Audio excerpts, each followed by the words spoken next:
Mans vectēvs Jānis Roze bija viens no 30. gadu Latvijas pazīstamākajiem grāmatu izdevējiem. Pateicoties viņam, visā Latvijā varēja lasīt jaunāko latviešu oriģinālu literatūru. Viņa izdotās mācību grāmatas deva lielu ieguldījumu tautas izglītošanā. Par to viņš pirmās brīvvalsts laikā saņēma arī 3 zvaigžņu ordeni.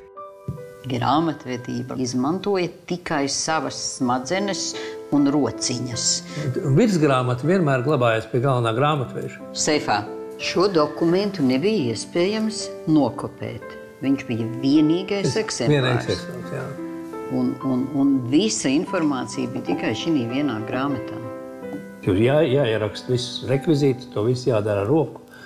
Skaistā rokrakstā. Skaistā rokrakstā, lai citi varētu izlasīt. Jā. Tas ir virsgrāmatas uzdevums, bet ir jau vēl vesela rinda citu dokumentu, kas bija aizpildīti papīra formātā un tās pašas inventarizācijas. Tīri fiziski iedomāties ar roku visu to sarakstīt un visu pēc tam sarēķināt labākajā gadījumā ar to mehānisko rēķināmo, sliktākajā ar kauliņiem.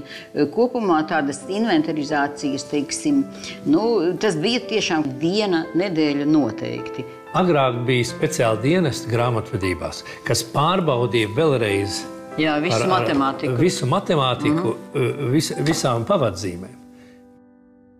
Mūsdienās visu pārvaldības procesu uzrauga viena biznesa vadības programma Horizon.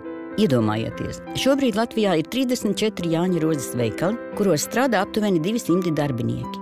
Mēs sadarbojamies ar 400 vietējiem piegādātājiem un 250 ārzemju piegādātājiem.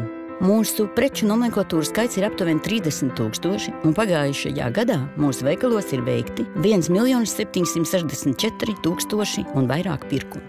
Un to visu mēs pārvaldām ar vienu programmu – Horizon. Šī programma tiek izmantota kā darbinieku pašapkalpošanās sistēma, kurā tiek reģistrēti darba grafiki, pieteikti atvaļinājumi un komandējumi. Ar Horizon mēs jebkurā brīdī zinām, cik preču ir mūsu pārdošanā vai noliktavās. Un tas nav viss. Ar šo programmu mēs pasūtām jaunas preces un veicam elektronisko informācijas apmaiņu ar piegādātājiem un klientiem. Pateicoties Horizon iespējām, mums nav jāsatraucas par pārvaldības procesu un mēs varam koncentrēties uz servisa kvalitāti, attīstību un jaunām idejām.